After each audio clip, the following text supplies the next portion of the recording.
नमस्कार दोस्तों, ई digital globe channel को सब्सक्राइब करने के लिए दबाएं सब्सक्राइब का बटन और घंटी जरूर दबाएं। प्रभावित हो रहा है और लगातार आंदोलन चल रहे हैं और इस सरकार ने जन घोषणा पत्र को एडॉप्ट किया है इस विधानसभा में कि सरकार एडॉप्ट कर रही है, क्योंकि सरकार की बाध्यता नहीं है कि इन अनियमित कर्मचारियों को, संविदा कर्मचारियों को रेगुलर किया जाए। राज्यपाल जी के अभिभाषण में इन्होंने उसको सम्मिलित किया है। तो ये एक गंभीर मामला है कि सरकार पूरे कर्मचारियों के साथ में वादा खिलाफी कर रही है। इस वादा खिलाफी के अगेंस्ट में क्या सजा माननी, आप जन घोषणा पत्र के अध्यक्ष रहे हैं, आपको क्या सजा मिलनी चाहिए, आप भी तय करके बताएं। सरकार को क्या सजा मिलनी चाहिए? आप भी गंभीर प्रश्न ही कर रहे हैं। अध्यक्ष मेरा प्रश्न माना, चलिए उत्तर आ जाए। माननीय अध्यक्ष महोदय, निसंदेह ये संवेदनशील मामला है जी। इसमें कोई दो बात नहीं है। काले सफेद में जन घोषणा पत्र में अंकित है। शासन ने भी जन घोषणा पत्र को क्रियान्वित करने का निर्णय लेकर, मंशा बनाकर एक एक करके उनको पूरा कर रहे हैं। और जहां तक हिसाब किताब और दंड इत्यादि का सवाल है, ये 5 साल पूरा होने के पास हम नागरिकों के पास मत मांगने जाएंगे, वो अपना मत सुना देंगे। ठीक, हम काम कर लिए होंगे तो वो दंड स्वीकार है आपको, काम नहीं कर पाएंगे तो उसका जवाब मिलेगा। एक ही प्रश्न हुआ है, आपका गंभीर प्रश्न रहता है, हो गया ना। अब 17,611 कर्मचारी कार्यरत हैं। अनियमित संविदा दैनिक वेतन भोगी कर्मियों को रिक्त पदों में नियमितीकरण की कार्रवाई की जाएगी और किसी की भी छटनी नहीं की जाएगी। आपकी सरकार ने 5 नए जिले बनाए हैं, क्या वहां संविदा अनियमित कर्मचारी नहीं है क्या? ये जानकारी दे देंगे। माननीय अध्यक्ष जी, माननीय मंत्री जी ने अपने उत्तर में स्वीकार किया है लगभग 17,211 कर्मचारी अनियमित नियमित संविदा में काम कर रहे हैं। एक तो सारे कर्मचारियों की संख्या संयुक्त तो बता दी गई, मैंने पूछा था अलग अलग। चलिए इतना भी ठीक है। उसके बाद मैं आपसे पूछना चाहता हूं, मैंने आपने प्रश्न, क्या जन घोषणा पत्र में ऐसे कर्मचारी अधिकारियों को निर्मित करने की घोषणा थी? आपने कहा है जी हां। और मैंने पूछा कितने नियमित किए गए, तो आपने लिखा है निरंक। अब सरकार का 4 साल का पीरियड बीत गया, कुल मिला के काम करने के लिए आपके पास 7-8 महीने का समय है। आप ये बता दीजिए, प्रश्न पूछिए ना उसमें महाराज। आप ये बता दीजिए इन कर्मचारियों को कब तक नियमित कर देंगे या नहीं करेंगे, ये चलिए महाराज दीजिए बस। माननीय मंत्री जी, जी हाँ और निरंक के बारे में जवाब दे दीजिए।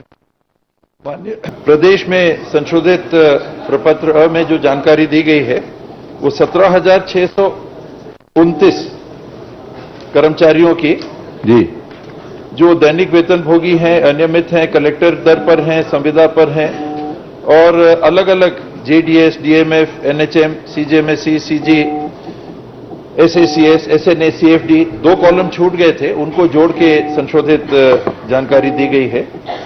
नए जिलों की जो जानकारी है वो पुराने जिलों में समाहित है। माननीय सदस्य उस जानकारी को चाह रहे हैं, मैं उसको निकाल के उनको उपलब्ध करा करके दे दीजिएगा उनको, अंदर ही है।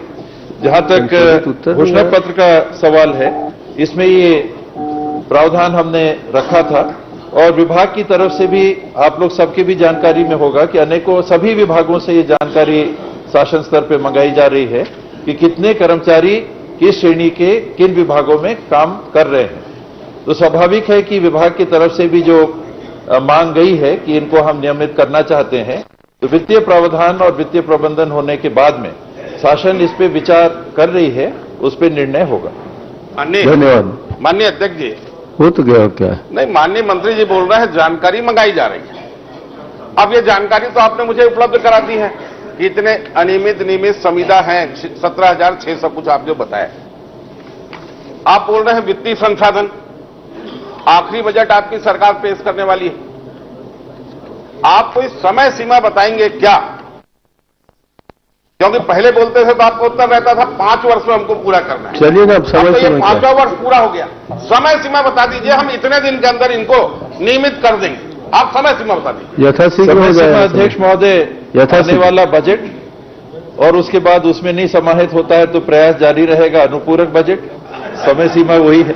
नहीं, माननीय अध्यक्ष जी, मामला है, पूरे छत्तीसगढ़ के कर्मचारी पिछले 4 सालों से सड़कों पर हैं। छत्तीसगढ़ सरकार का काम प्रभावित हो रहा है और लगातार आंदोलन चल रहे हैं और इस सरकार ने जन घोषणा पत्र को एडॉप्ट किया है इस विधानसभा में कि सरकार एडॉप्ट कर रही है, क्योंकि सरकार की बाध्यता नहीं है कि इन अनियमित कर्मचारियों को, संविदा कर्मचारियों को रेगुलर किया जाए।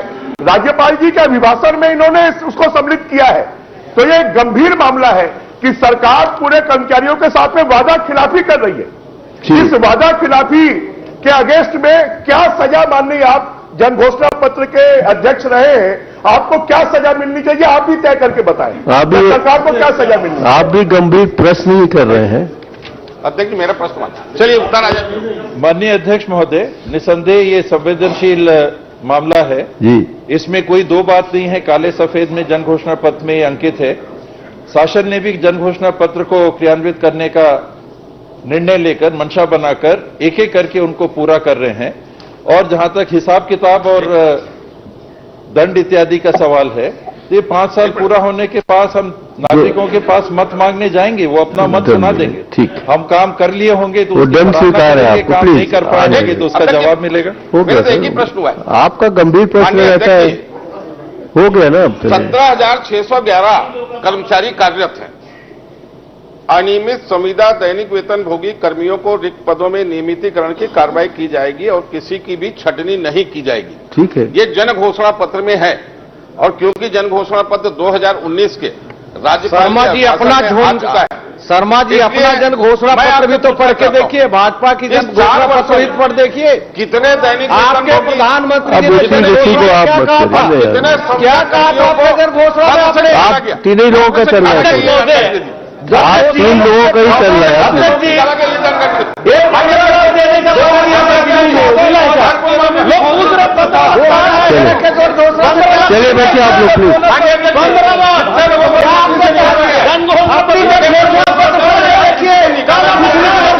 आप हमने कह दिया ना, इस मोहन अग्रवाल जी ने कह दिया। चलिए आप बैठिए, आप बैठिए। प्रश्न काल में नहीं चलेगा, आप लोग बैठे please. Please Brihaspati ji please.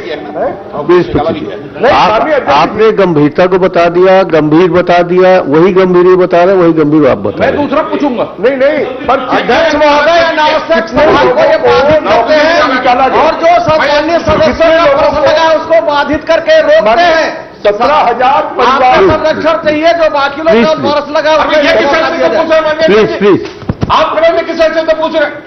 ये खाली अध्यक्ष महोदय, अध्यक्ष महोदय, ये भाजपा प्लीज आप पढ़ के बैठिए। देखे अपनी घोषणा पत्र। माननीय अध्यक्ष महोदय, ये प्रश्न विधानसभा में नहीं पूछा गया था, इस कार्रवाई में नहीं पूछा गया था। मैं जानकारी पूरी दे दूंगा। मेरी जहां तक जानकारी है कि कई लोग जो अनियमित रूप से या संविदा में काम कर रहे थे, जब पद आए तो कई लोगों की नियमितीकरण क्या, वो रेगुलर भर्ती हो चुके हैं। तो मैं कितने लोग वैसे हैं जो पहले काम कर रहे थे इस कैटेगरी जवाब सुन लीजिए, और कितने लोग रेगुलर हो गए हैं, रेगुलर भर्ती में ही आ चुके हैं, मैं उनकी भी जानकारी उपलब्ध करा दूंगा। शेष कितनों को निकाला गया है ये भी जानकारी उपलब्ध करा दूंगा। मेरी जानकारी जवाब दे देंगे ना आपको। काम करने की कमी के अतिरिक्त कोई गंभीर बात आई हो, काम करने में, अभी माननीय सदस्य ने सवाल पूछा था कोंडागांव जिले के संबंध में, हम लोगों ने, मैंने घोषणा की कि जो काम कर रहे थे वो भी तो संविदा ही है, कि अगर गलती पाया जाएगा तो उनको सेवा से निकाला जाएगा। तो ऐसे प्रकरण जिनको किसी कारण से निकाला गया, मैं वो भी जानकारी उपलब्ध करा आपको पूरी गंभीरता से जवाब दे। चलिए बताइए। माननीय अध्यक्ष जी, महाराज आप तो मान। दोस्तों, डिजिटल ग्लोब चैनल को सब्सक्राइब करने के लिए दबाएं सब्सक्राइब का बटन और घंटी का बटन जरूर दबाएं।